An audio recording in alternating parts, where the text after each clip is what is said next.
Das muitas coisas no meu tempo de criança, guardo vivo na lembrança o aconchego do meu lar.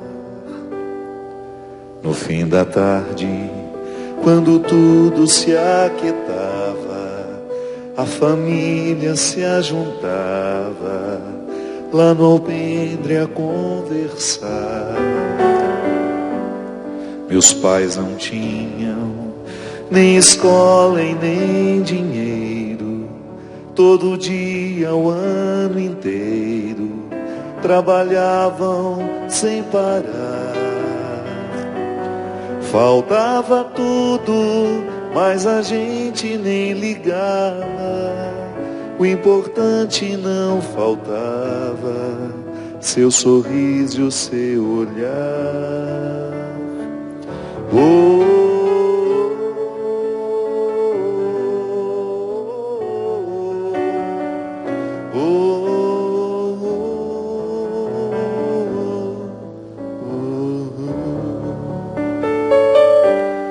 Eu tantas vezes vi o meu pai chegar cansado, mas aquilo era sagrado. Um por um ele afagava e perguntava quem fizera estrepulia, e mamãe nos defendia. Tudo aos poucos se ajeitava. O sol se punha, a viola alguém trazia. Todo mundo então queria ver papai cantar com a gente. Desafinado, meio rouco e voz cansada, ele cantava mil toadas, seu olhar e o sol poente. Oh, oh, oh, oh, oh, oh, oh.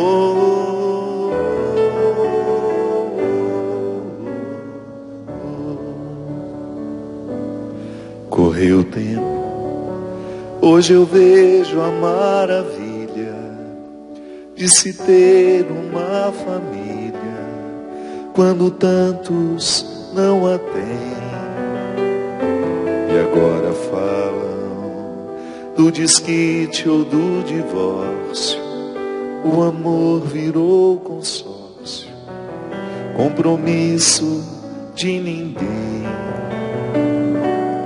Há tantos filhos que bem mais do que um palácio gostariam de um abraço e do carinho entre seus pais. Se os pais amassem, o divórcio não viria. Chamam isso de utopia, eu a isso chamo paz. Oh,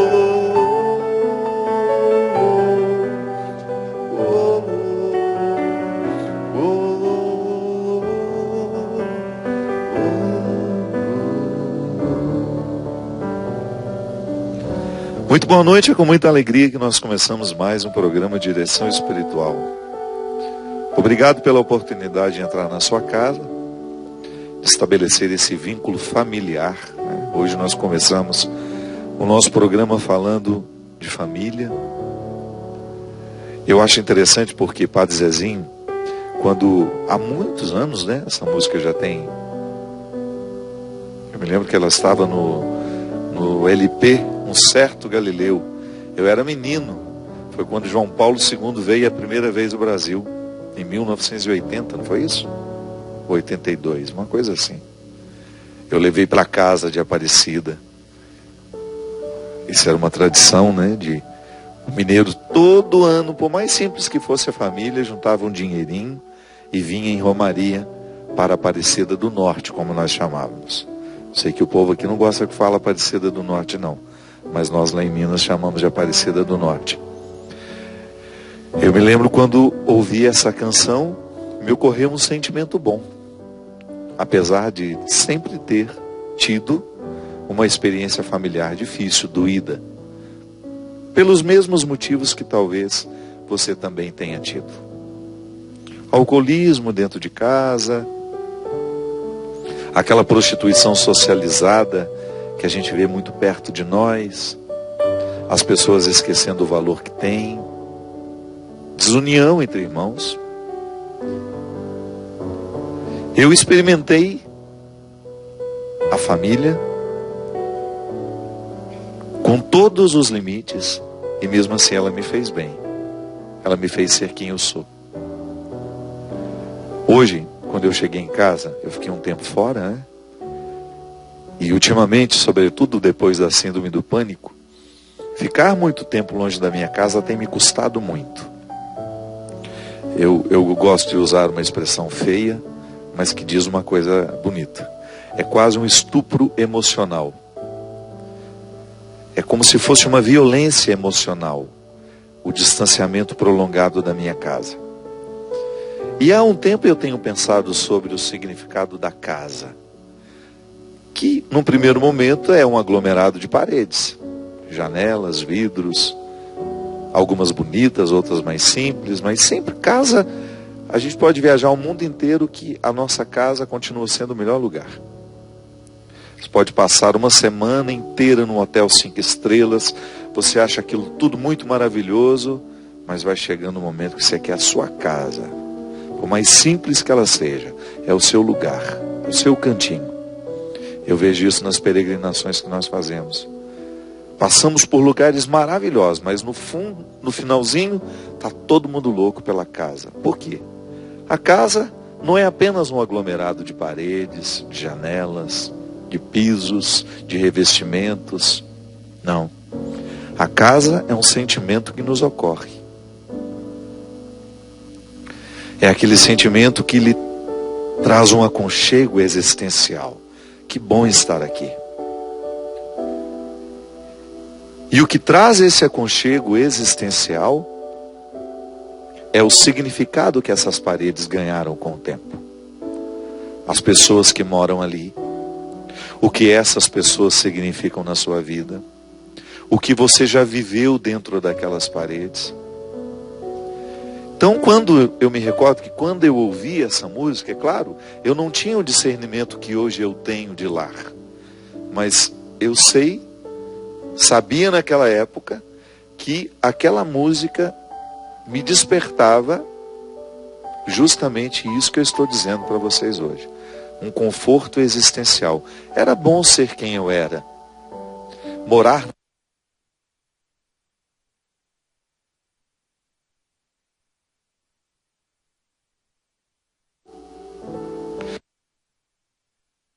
de hoje, minha gente, falando sobre família, sobretudo por causa dos longos conflitos que nós estamos vivendo e experimentando hoje. Tudo começou quando uma exposição de arte propunha para crianças uma arte que não era adequada para elas. Olha, eu sou um ferrenho defensor da liberdade de criação. Eu acho que o artista tem de ter liberdade para criar e manifestar tudo o que ele quer manifestar através da sua sensibilidade, desde que isso não esteja infringindo uma regra, uma lei, que no caso, uma lei jurídica, que rege o Estatuto da Criança, por exemplo, ou até mesmo o respeito às religiões. O vilipêndio religioso é um crime, por exemplo. Enfim, não quero entrar no mérito da questão, eu quero apenas pensar que, diante de toda essa polêmica que hoje nós estamos vivendo, a igreja se posicionando, algumas pessoas de forma mais radical, com um pouco mais de agressividade no discurso, outras com mais sensatez, algumas que ficam meio escondidas, dizendo coisas absurdas. Não quero entrar no mérito. O que eu quero é que a gente tenha a coragem de pensar as nossas casas, as estruturas que damos aos nossos filhos, Porque eu pessoalmente não quero participar da hipocrisia. Eu pessoalmente não quero comungar da hipocrisia. Do levantar uma bandeira sem que eu esteja preocupado e atencioso com a estrutura de mundo que eu crio e que está ali sob a minha responsabilidade. Eu digo isso porque um lar cristão católico, pelo nome, pela nomenclatura, também pode ser proibido para uma criança.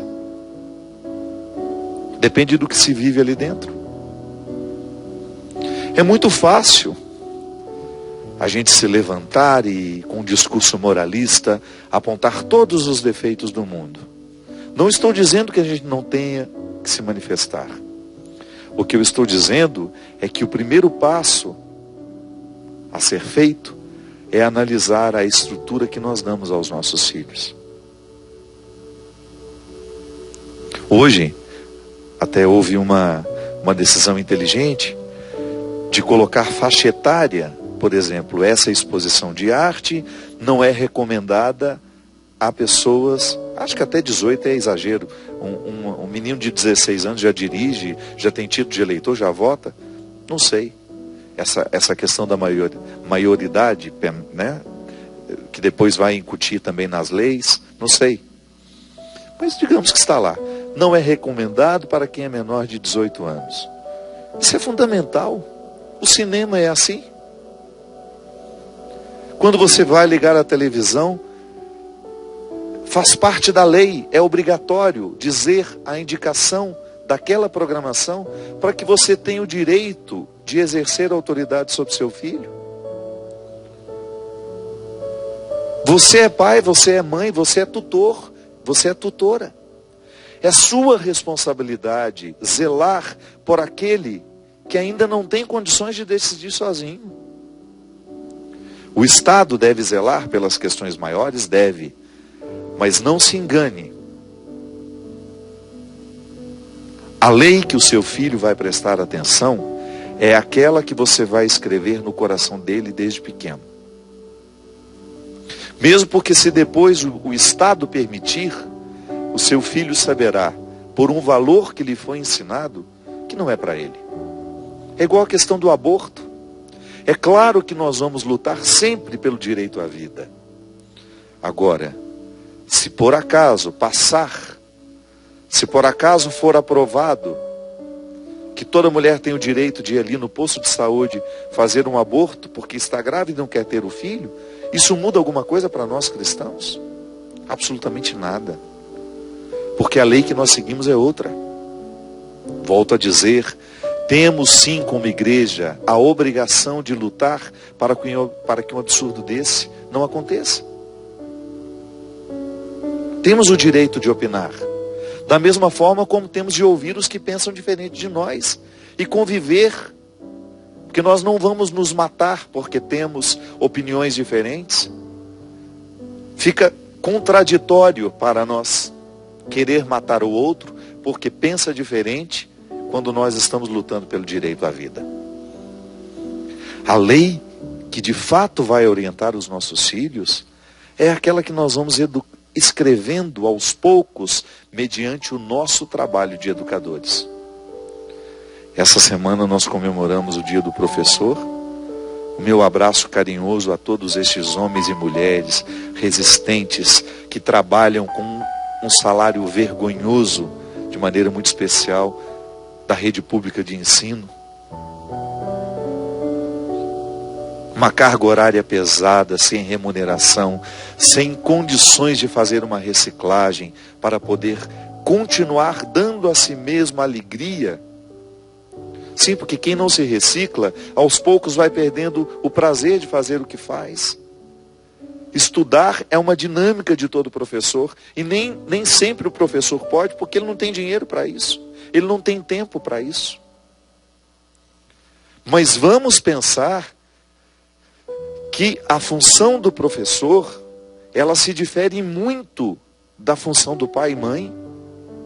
Nós não podemos jogar nas costas dos nossos professores a responsabilidade de educar os nossos filhos em valores que competem a nós.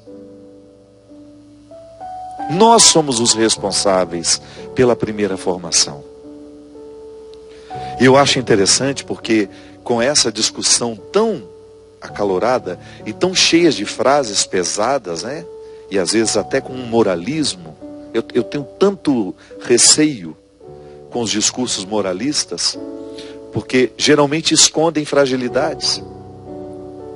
A pessoa quer gritar publicamente com uma tentativa de esconder as suas vergonhas pessoais. Eu prefiro os discursos mais sensatos, os discursos que coloca aquele que faz o discurso dentro da problemática. É muito mais interessante eu dizer: nós estamos propensos aos crimes, somos os primeiros suspeitos a cometerem uma atrocidade dessa com os nossos filhos.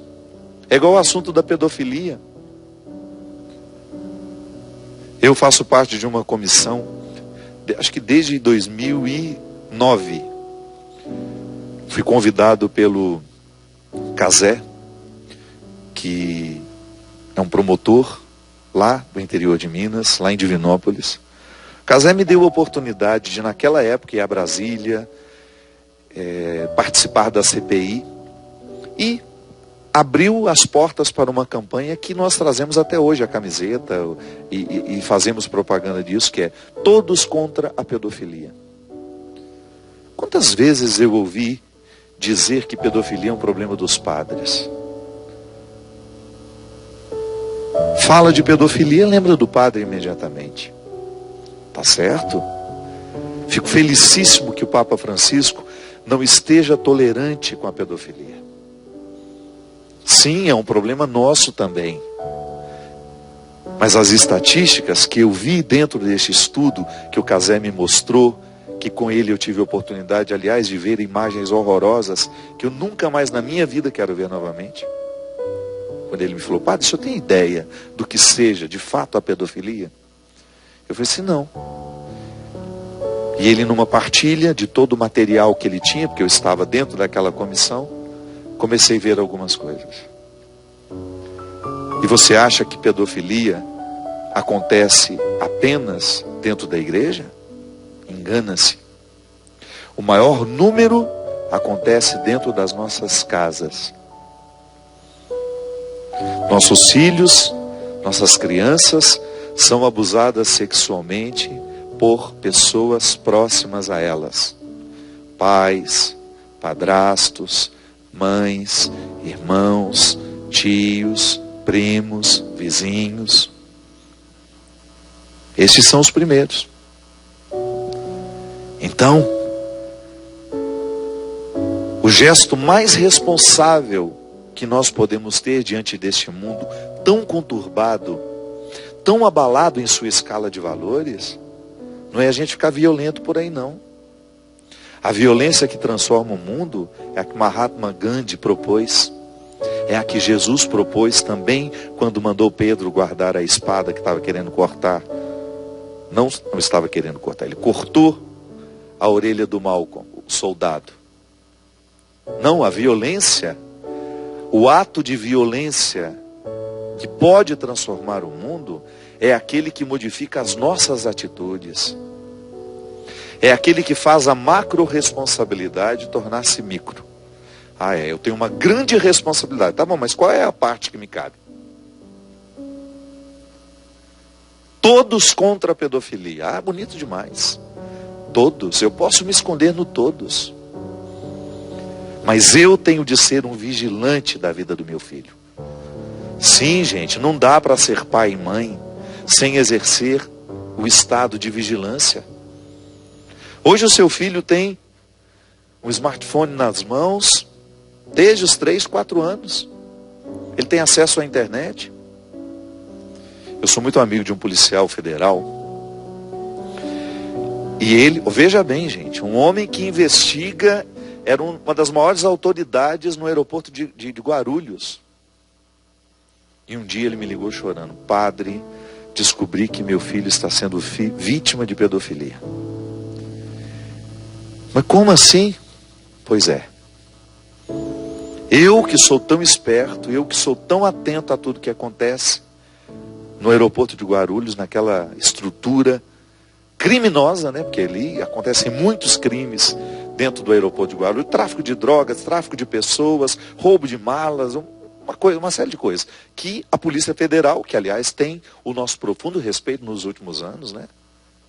Nós estamos orgulhosos da nossa Polícia Federal. Ele me contou: pois é, padre, vigiei o aeroporto de Guarulhos e esqueci de vigiar a minha casa. O menino dele estava mantendo contato, que no primeiro momento parecia um amigo mais velho, e foram conversando, e esse outro, que estava do lado de lá, começou a conseguir fotografias do menino nu, imagens. E aí você sabe o estrago que isso faz numa família. Eu tenho muito próximo a mim situações que eu vi de perto, que eu acompanhei. Lá agora, quando fomos conhecer a estrutura da Tia Socorro, meninas de 10 anos, grávidas de seus pais, meninas de 11, 12 anos, que foram iniciadas sexualmente pelos tios, pelos irmãos. Já falei aqui. Então, nós também precisamos fazer meia-culpa e pensar que às vezes a estrutura familiar que nós oferecemos aos nossos filhos também deveria ser proibida para menores de 18 anos.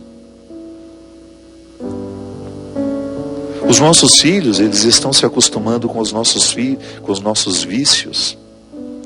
Sim, eu acho, pode me chamar de retrógrado, eu acho um desrespeito beber diante de um filho, fumar na presença de uma criança.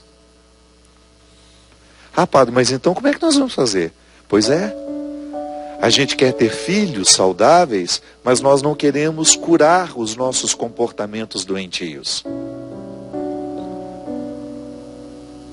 E nós não podemos nos esquecer que este mundo, esse filho que nós estamos entregando ao mundo, é o nosso principal trabalho. De nada adianta você gestar uma empresa maravilhosa se você não gesta bem pessoas. O mundo está o caos que está, é porque as pessoas estão cada vez mais deseducadas,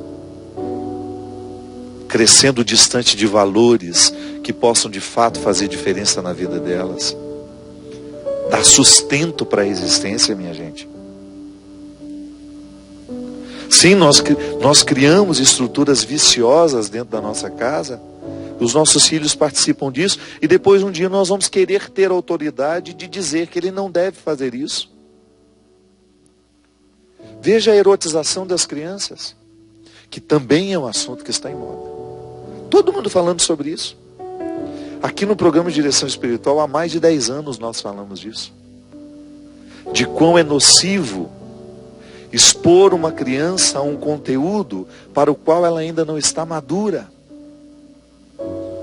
Quantas vezes você vê circulando pela internet vídeos de crianças vestidas como se fossem adultas,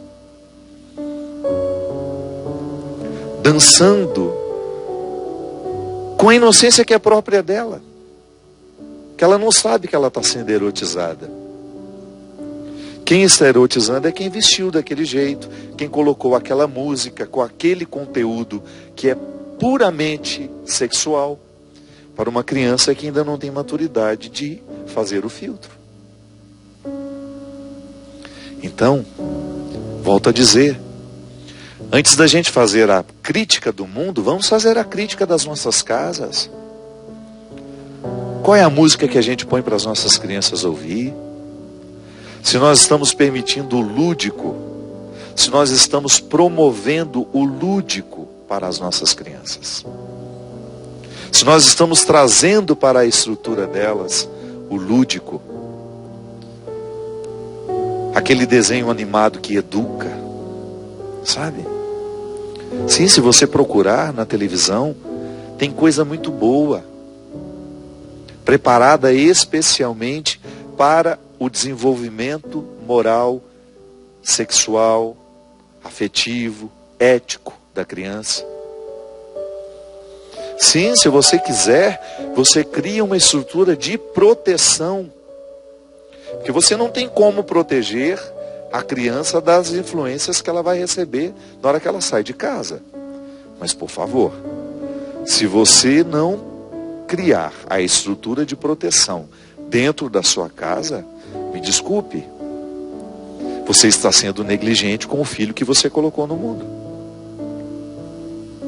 E todos nós, minha gente, isso não é uma responsabilidade só de pai e mãe, não. Eu recebi tantas influências boas dos meus irmãos. Todo mundo que está dentro de casa ajuda a educar. E volto a dizer, a função da professora vai ser outra, vai ser trazer conhecimento.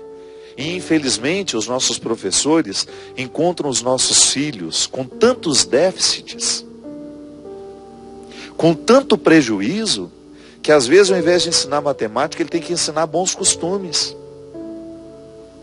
Os nossos filhos chegam dentro da escola com um prejuízo tão grande, que em vez de ensinar a língua portuguesa, a professora tem que passar horas e horas ensinando regras de higiene. Ou então de caráter. Aí o fardo fica todo em cima dos professores. Sim, nós vimos agora há pouco tempo algumas histórias de alunos que agrediram professores. O que acontece? Nós é que estamos mandando esses filhos agressivos. Por que a gente não conseguiu cuidar disso dentro de casa? Porque a gente quer tratar pessoas da mesma forma como nós tratamos os nossos eletrodomésticos, fazendo uma manutenção de vez em quando. Não, uma pessoa não é um eletrodoméstico. Uma pessoa requer demandas diárias.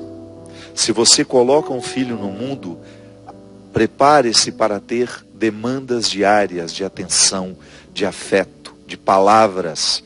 A palavra é que vai fazer com que aquela criança compreenda o mundo. Isso é difícil, mas então não tenha. Você não é obrigado a ter filho. Não existe uma lei mandando a gente ter filhos. Aliás, tem gente demais no mundo. Se a gente der uma segurada, vai fazer bem ao planeta. O planeta está gritando, apavorado do tanto de gente, que já não há mais recursos para tanta gente. Então nós nos reproduzimos igual coelhos, sem nenhuma responsabilidade, sem pensar no futuro, e ainda não queremos os desdobramentos naturais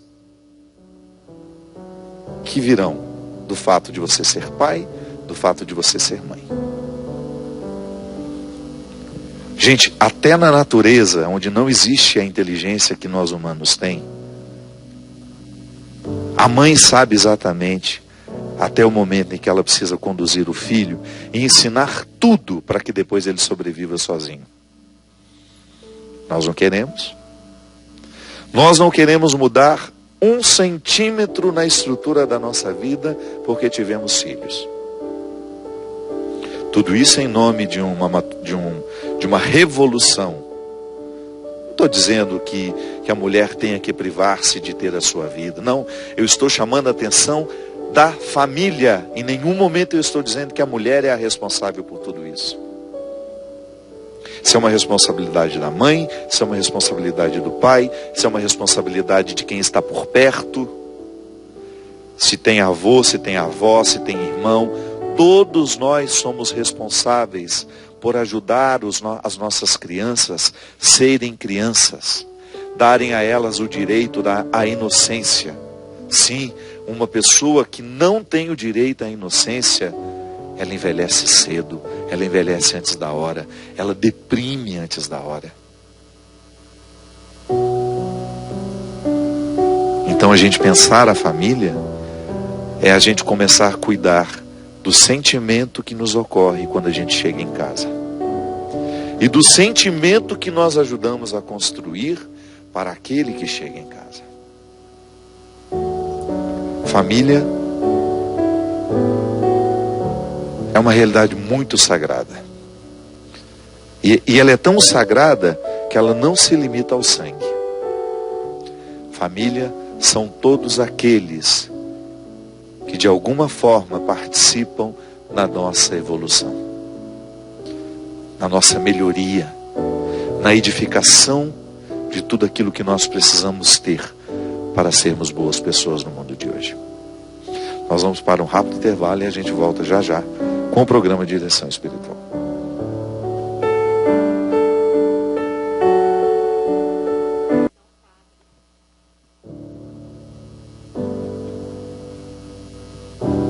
Estamos de volta com o programa Direção Espiritual.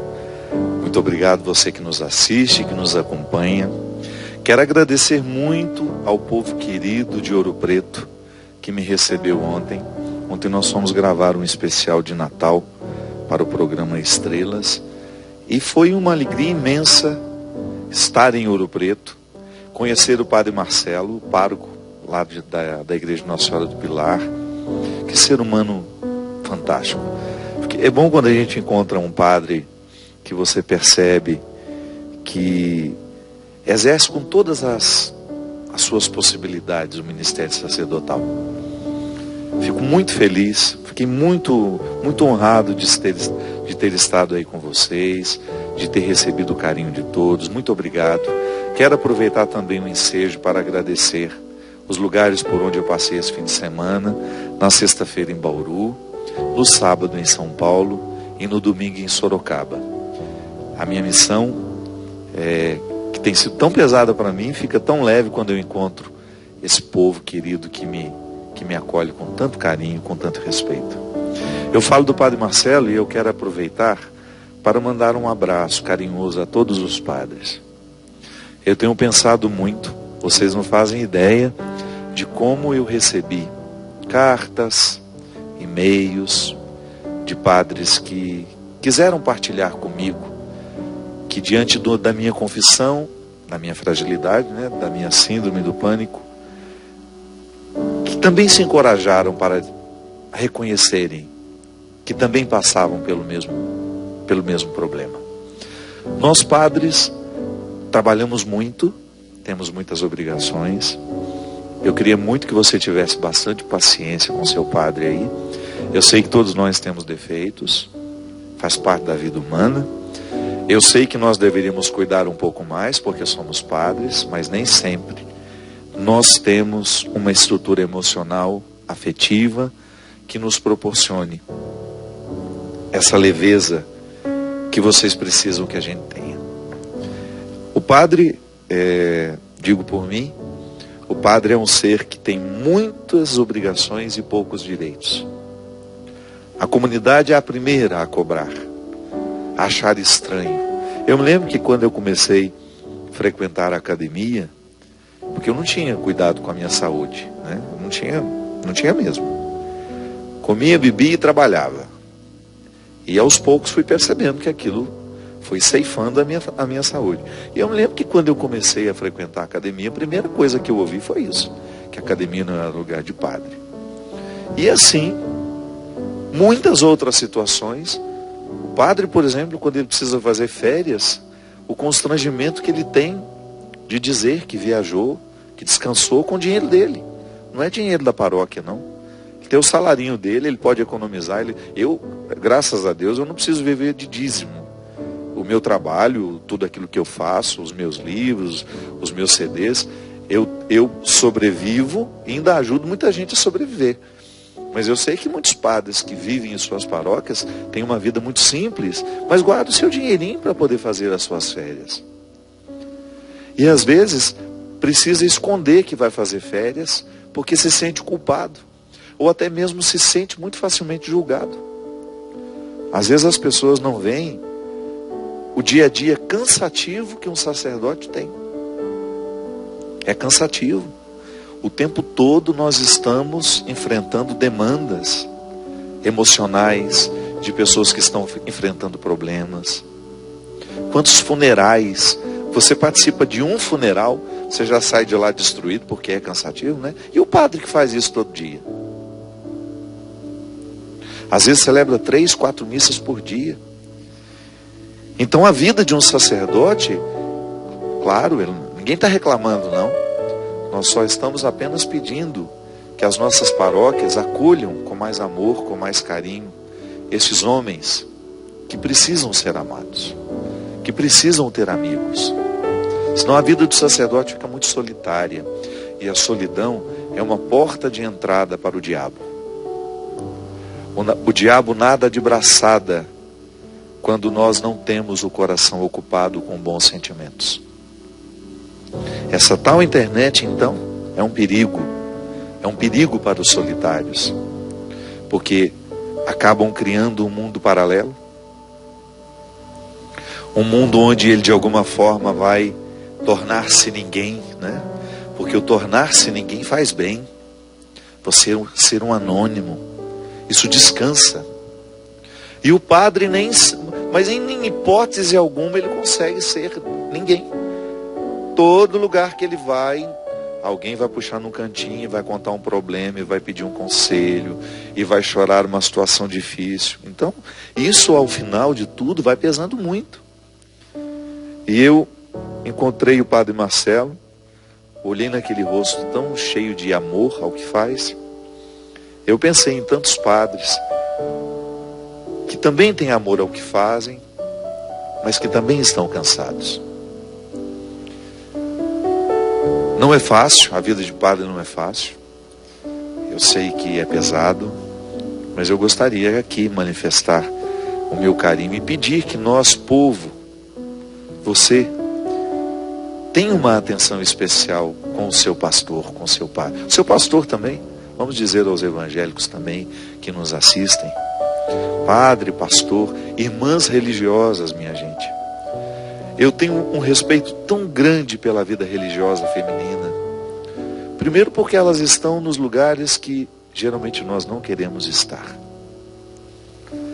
Elas trabalham no anonimato, elas curam feridas nos hospitais, nas santas casas, que a duras penas procuram sobreviver para dar atendimento digno aos mais pobres. As irmãs que trabalham na educação, que fazem isso que nós estávamos falando aqui antes. Eu tenho as minhas amigas, as damas da instrução cristã. Eu trabalhei muito tempo em parceria com elas lá em Recife, também em Maceió, irmã Sandra, irmã Flávia, irmã Maria do Carmo, irmã Socorro. Tantas que passaram pela minha vida.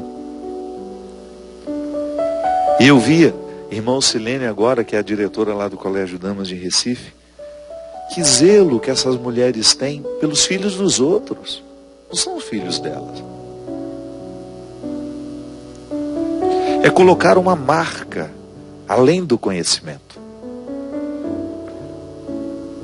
E não é uma catequese que idiotiza, não. É um cristianismo muito vivo, que vira caráter. Era muito bonito, porque nas festas de ex-alunos, quantas oportunidades eu tive de ouvir testemunhos de homens e mulheres que diziam: hoje, se eu sou um homem de valor, posso dizer assim, é porque tive o auxílio das irmãs. Então é muito bom. Eu estudei no Lourdes, lá em Lavras, as irmãs de Nossa Senhora da Piedade, irmãs que marcaram a minha vida pelo testemunho cristão de generosidade, de amor ao que faziam, uma vida de renúncia, de muita renúncia. E eu sei que às vezes os padres, né, como nós tivemos na semana agora em Aparecida, os padres cantores, os padres que aparecem na televisão, os padres que fazem sucesso, e essa mulherada que leva a igreja aqui também, ó, sobre os ombros, e que não são vistas.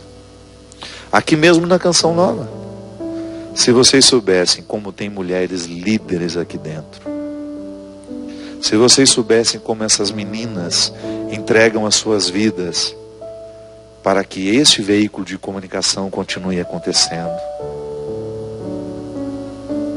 tem ninguém aqui fazendo passeata, querendo reconhecimento, não. Eu estou fazendo isso porque me ocorreu aqui agora o desejo de ressaltar a presença dessas mulheres que transformam a nossa vida. Irmãs que num gesto de delicadeza, quando eu estive na faixa de Gaza, tudo lá me comoveu muito. Primeiro porque é uma estrutura, hoje eu não sei o número, quando eu estive lá, já eram menos de 1000 cristãos. Porque os cristãos são os que mais sofrem dentro da estrutura de Gaza. Porque eles não conseguem emprego, eles não conseguem viver com dignidade. E o Padre Mário que está lá, fazendo um trabalho lindíssimo, de socorrer, inclusive, nós estamos retomando, porque a gente foi aconselhado, por motivos que não precisamos dizer aqui, nós fomos aconselhados a retirarem a campanha Amigos de Gaza do ar, porque houve um grande mal-entendido, quando foi aquela reportagem do Fantástico no ar. Algumas pessoas do Estado Islâmico acreditavam que eu estava celebrando missa em Gaza. Não. E aquela imagem que abria a reportagem era uma missa em Jerusalém. E eu não fui lá fazer catequese, o que é contra o Alcorão. E nós respeitamos isso. O Padre Mário já está lá fazendo o trabalho dele. O nosso único objetivo foi lá, ver de perto uma situação e levar ajuda humanitária. Ajudar financeiramente. Padre Mário, para que ele tivesse condições. Mas enfim, acharam que nós estávamos indo lá fazer, desafiar o Estado Islâmico. Não era isso. Quando nós estivemos em Gaza, aí depois eu estava dizendo que nós estamos retomando a campanha para continuar ajudando o Padre Mário, eu fiquei extremamente tocado com o trabalho que as irmãs, que são seguidoras de Teresa de Calcutá, fazem naquele lugar. Eram mais de 60 crianças, todas elas com deficiências, porque são abandonadas por serem deficientes. Nenhuma cristã, todas filhos e filhas de muçulmanos.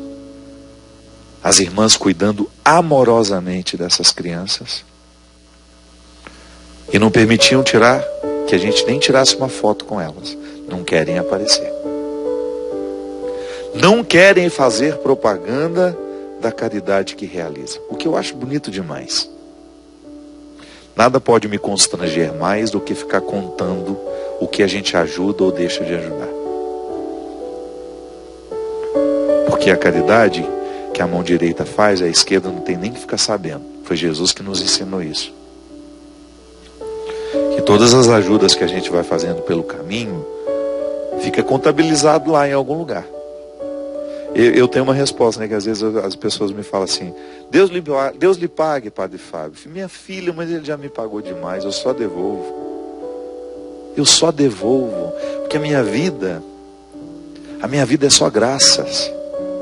Quem eu era e o que hoje eu posso viver, o que hoje eu posso experimentar do menino medroso que nasceu lá em Formiga, Minas Gerais, sem nenhuma oportunidade, que quase nem estudou. Eu só tenho que agradecer. E quando eu faço referência a quando eu agradeço a Deus, vocês não fazem ideia do tanto de mulheres que eu coloco nessa lista. Minhas professoras, a minha primeira professora, Rosângela, a minha catequista Edna, a minha catequista Imaculada. Depois a minha outra professora, Dona Rosângela, depois da Dona Rosângela veio a Dona Miriam. Que mulheres que deixaram uma profunda transformação na minha vida. Doutora, minha querida Aparecida. Sim, gente que a gente não esquece. Sabe por quê? Um dia colocaram no nosso coração um registro que ficou definitivo. A Ila Bueno, lá em Piuí, eu já tinha saído da escola. Ela era uma orientadora educacional percebeu a minha falta, perguntou para os meus amigos: cadê aquele menino, Fábio? Ah, ele não está vindo mais estudar. Mas vocês sabem por quê? Não. Onde que ele morava? Interessou-se por mim. Foi até na minha casa e descobriu que eu estava trabalhando de servente de pedreiro com meu pai. Aos 14 anos. O que ela fez? Perguntou minha mãe: onde é a obra que o seu menino está com seu marido? Foi lá, pegou o carro dela, foi atrás de mim. Chegou lá, quando eu vi aquela mulher entrando, eu sabia que ela era do colégio, já comecei a tremer, achando que eu tinha feito uma coisa horrorosa e que eu ia ser penalizado ali. Não, ela foi atrás de mim. E eu me lembro como se fosse hoje dela dizendo para o meu pai: ô, seu Natinho, o Fábio não pode parar de estudar. O senhor sabia que ele é um menino muito inteligente? Aí ela começou a me elogiar, né? O meu pai: não. Que eu era muito tímido, né? Eu não ficava fazendo propaganda de mim dentro de casa. Você sabia que ele pode ser um escritor? Olha isso, gente. Ele escreve muito bem. A professora de português já levou várias vezes redações dele, para a gente poder ler lá no nosso encontro, num dos nossos intervalos. Aí o meu pai olhando assim, como se estivesse dando a luz a mim ali. Como se estivesse me conhecendo ali naquele momento. E eu lá, chapeuzinho de palha, coando areia, feliz da vida. Sabe por quê? Porque eu trabalhava para comprar um LP por semana. A minha maior alegria era receber o dinheirinho da semana, passar na loja de discos e comprar um LP. Às vezes não dava, era um compacto que tinha 2 músicas, uma do lado A, o lado B, porque eu sempre gostei de música. Nós tínhamos uma radiola ali em casa. Mulheres que passaram pela minha vida. Dona Célia, minha professora lá em Formiga, chamava a gente fedorento. Fedorentos, entupidos. Tudo de uma maneira carinhosa. A gente ria. É tão bom, minha gente, a gente passar, sabe, no filtro da memória, as pessoas que fizeram a gente ser quem a gente é. A minha querida bibliotecária, Dona Conceição. Já contei essa história aqui também, que um dia, nos nossos primeiros dias de aula, nos levou àquela biblioteca e nos disse: aqui moram pessoas muito interessantes, mas para conhecê-las, vocês terão de ler esses livros. Mundos maravilhosos estão escondidos nesses livros, mas vocês terão de lê-los para conhecer esses mundos. Enfim, isso é família, né?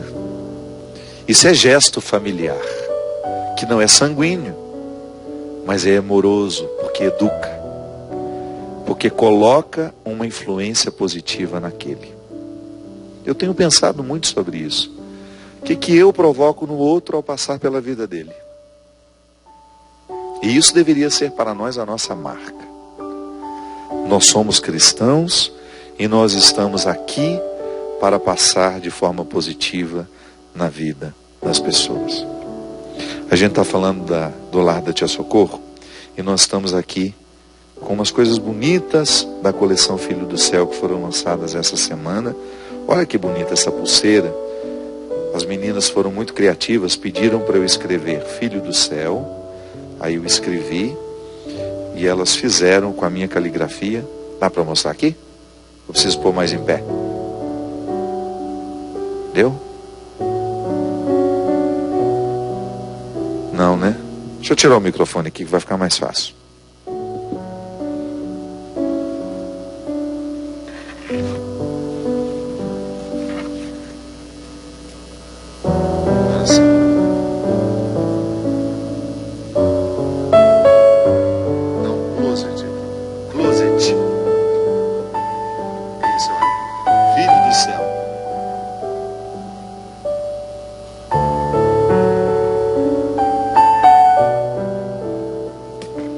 O que significa levar uma coisinha dessa no braço? É de alguma forma a gente demonstrar as nossas intenções, né? Um símbolo religioso demonstra a nossa intenção. Se você quiser seguir a gente lá no Instagram, é Filho do Céu Oficial. Filho do Céu Oficial. Lá você vai ver todas as peças que foram lançadas essa semana. Tem coisas lindas, com preços muito, muito acessíveis, para você ter um símbolo que nos identifica e ao mesmo tempo também ajudar-nos a ajudar o projeto da Tia Socorro.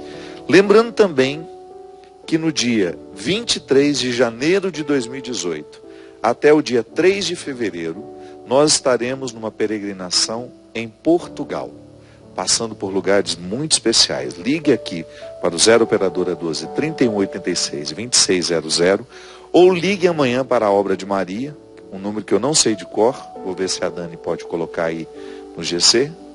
Dá para colocar? E você vai ter a oportunidade de conhecer esse roteiro. Aí, ó, já está aparecendo aí. Esse é o número da Canção Nova.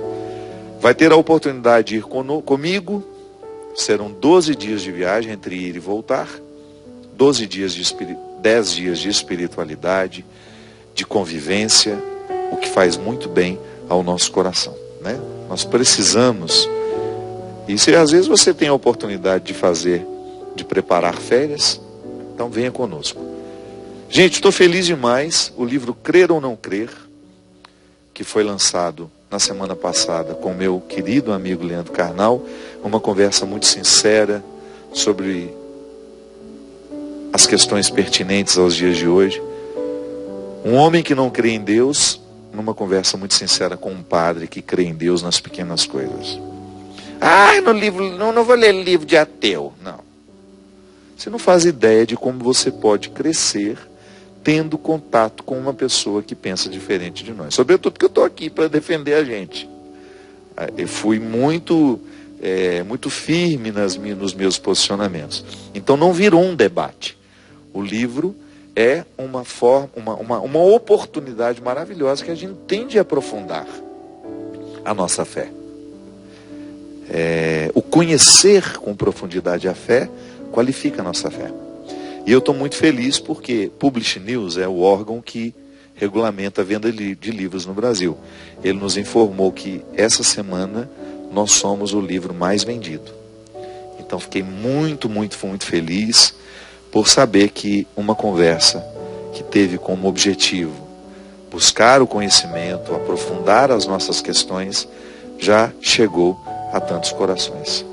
Boa noite, seu Christian. Tudo certo com você? Muito obrigado pela sua presença, querido. Sempre um prazer ter você comigo aqui, viu? E eu reforço aqui o meu desejo de continuar com essa experiência de trocar experiências com vocês. Uma experiência de trocar experiências. Uma oportunidade que eu encaro com muita alegria, que é estar aqui toda quarta-feira, depois na reprise do sábado, reprise de domingo para segunda, convidando você a refletir comigo. Nós estamos numa época onde as pessoas são muito reativas, reagem com muita rapidez, mas nós estamos numa época em que as pessoas são pouco reflexivas. Nós precisamos ser mais reflexivos do que reativos.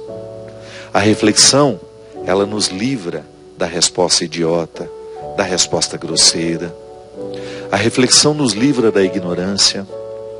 Então, às vezes, demorar um pouquinho sobre as questões nos ajuda a conhecê-las melhor. Hoje nós falamos tanto de família. É tão bom quando nós percebemos que o nosso coração está desfrutando da alegria de ser quem Ele é, de amar quem Ele ama. É tão bom a gente olhar ao nosso redor e identificar as pessoas que transformaram a nossa vida. Ou até mesmo aquelas que nos equilibram no nosso dia a dia, para a gente ser menos reativos e mais reflexivos. A reflexão abre a nossa mente, minha gente, para a gente ser melhor. Uma pessoa que reflete mais sobre si, ela tem muito mais condições de viver o Evangelho do que aquela que não reflete. Porque o Evangelho, ele não é outra coisa senão o resultado de uma boa reflexão. depois de conhecer a pessoa de Jesus, ele vira reflexão em nós.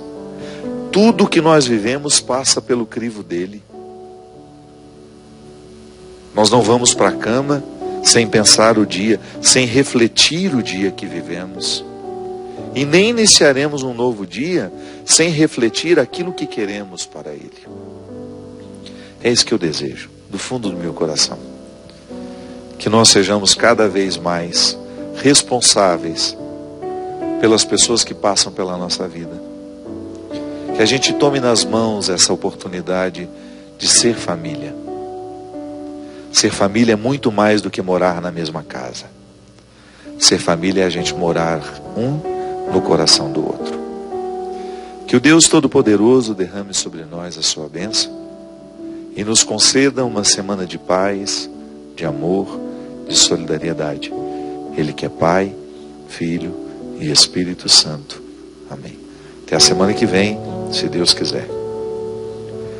Eu tantas vezes vi meu pai chegar cansado, mas aquilo era sagrado.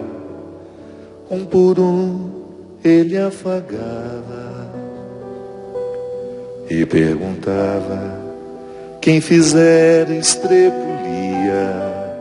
e mamãe nos defendia. Tudo aos poucos se ajeitava. O sol se punha, a viola alguém trazia. Todo mundo então queria ver papai cantar com a gente. Desafinado, meio rouco e voz cansada, ele cantava mil toadas. Seu olhar, o sol poente. Oh, oh, oh, oh, oh,